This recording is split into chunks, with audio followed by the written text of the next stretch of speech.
Olá, senhores. Venho aqui ajudar nessa brincadeira do Topa Pensar, a convite do meu estimado colega professor Samuel Mendonça. Meu nome é Maria Helena Campos de Carvalho, sou advogada e historiadora, e hoje a gente vai tratar um pouco mais dessa segunda parte, trabalhando a chamada história do medo. O medo também tem história, né? É uma história um pouco escondida, ninguém gosta de falar do assunto, mas ele é um assunto importante. A primeira pergunta que se faz é se o medo é natural. É claro que o medo é natural. Todas as espécies têm medo. É uma necessidade até para a manutenção das espécies e da sobrevivência. Então, o medo, ele existe.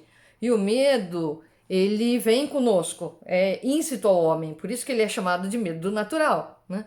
Então, o medo é natural? Sim, todos os homens têm medo, né? É perigoso o homem que não tem medo.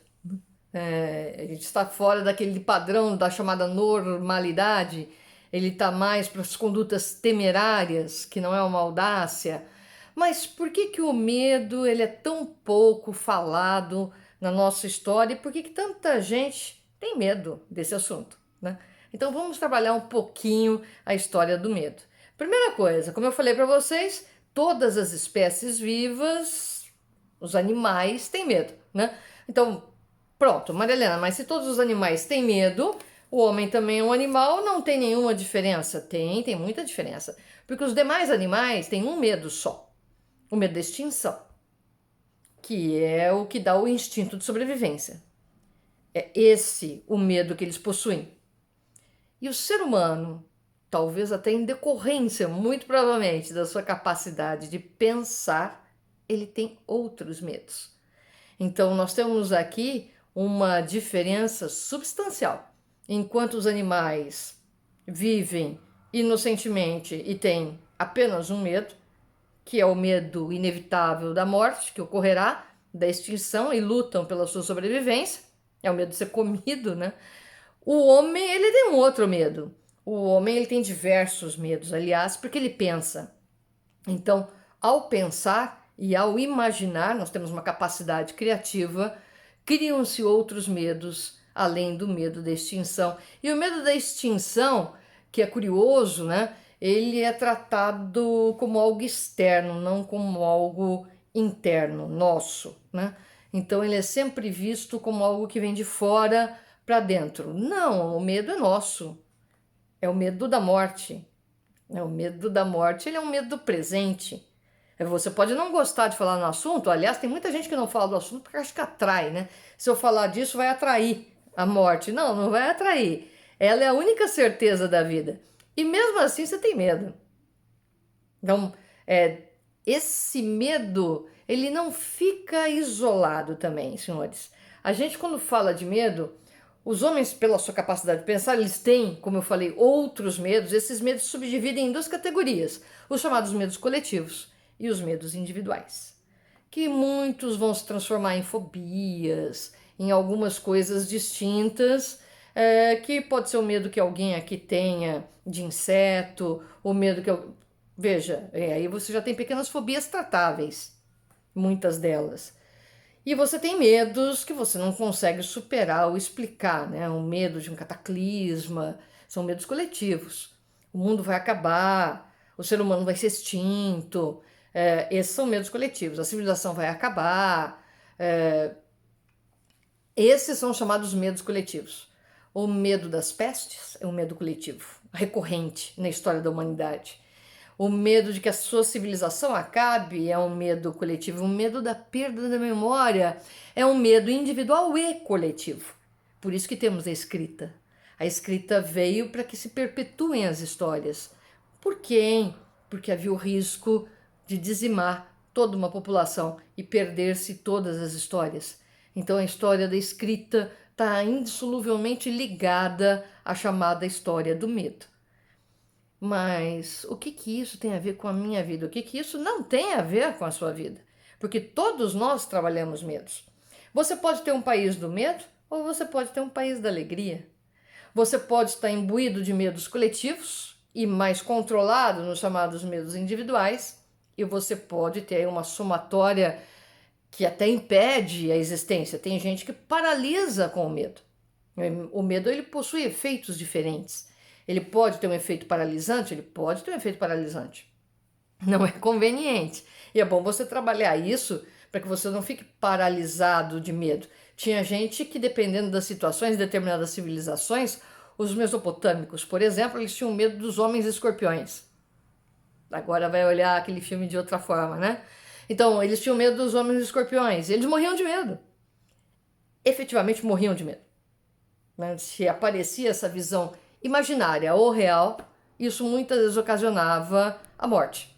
Né? Então, tem gente que se acha em situações em que o medo se sobrepõe à capacidade de raciocinar. E aí nós também temos as pulsões das multidões, que são outra coisa que eu não pretendo abordar aqui nesse nosso primeiro encontro aí a respeito do medo. Quando a gente fala de sociedade de medo ou de estado da alegria, a gente tem que entender que existem 4 categorias. Existe uma distinção entre angústia e medo, né? Mas isso a gente vai trabalhar talvez oportunamente, se o assunto interessar a vocês. Mas existem aí 4 manifestações de medo mais comuns em desenhos, em filmes, em histórias, em diversas narrativas ou maneiras de narrativas, os senhores vão encontrar essa concentração. Essa concentração ela se dá em 4 categorias: agressão, insegurança, abandono e morte. São essas as 4 categorias de medo mais comuns. Agressão, que é a questão da violência. Então, a violência os senhores vão encontrar de diversas formas, como bem sabem. Então, o medo da violência é um medo muito grande. Você tem a insegurança. Eu nunca estou seguro, eu preciso ser vigiado, eu preciso trancar. A pessoa tem 4, 5 cadeados, mora num condomínio, só vai ao shopping. Você tem aí toda uma esfera de insegurança. Está sendo vendido para você o quê? O medo. Né? É uma sociedade de medo. Você precisa ser vigiado para a gente garantir sua segurança. Olha, você é vigiado e você ainda não tem a segurança. Né? É uma coisa fenomenal. O abandono, e isso está muito ligado às crianças. É o medo do abandono, é o medo de ficar só, que também está muito ligado aos idosos, de ficar só na vida, é o medo de ser abandonado, do pai não chegar na escola no horário, ele me esqueceu. O medo do abandono é um medo doído, porque ele está muito próximo da angústia. A angústia é aquilo que você não explica. Ela é atávica, você não consegue explicar. Né? Ela é uma coisa bem mais complicada de tratar que o medo. O medo ainda é tratável, porque ele é passível de reflexão. A angústia é uma outra história. E a morte? Que a morte ela pode vir de diversas formas, né? Então nós temos diversas modalidades de morte e o ser humano ele gosta de cultivar isso. Eu costumo dizer, né? Eu trouxe até um autor aqui, abre aspas, o Delpierre, ele escreve o seguinte: um efeito do medo é a objetivação, que é o que efetivamente acontece, né? Nós objetivamos. Quer dizer isso? Por exemplo, no meio da violência, o homem ao invés de lançar-se à luta contra o medo ou fugir dela, ele satisfaz-se olhando de fora. Encontra prazer em escrever, ler, ouvir, falar, contar histórias, contar batalhas, assiste com certa paixão até essas brigas, as lutas perigosas que podem causar o risco, o perigo existe ali. O instinto combativo do homem ele se desloca para o objeto. Então ali o risco é a corrida, né? A morte é uma consequência. Você trabalha isso como consequência. Você não trabalha isso como fonte de medo. E tá aí uma questão importante. Quando a gente objetiva, e isso fica para vocês analisarem, quando a gente faz essa objetivação, você desloca de você. Parece que diminui um pouco o medo. Não diminuiu porque você não tratou a questão. Você fugiu dela. Né? Mas a gente volta a tratar do assunto, se interessar vocês novamente, numa próxima edição e num próximo vídeo. Fiquem bem, cuidem-se, porque afinal de contas estamos enfrentando um dos medos mais antigos, o medo da peste. Né? E abraços virtuais a todos.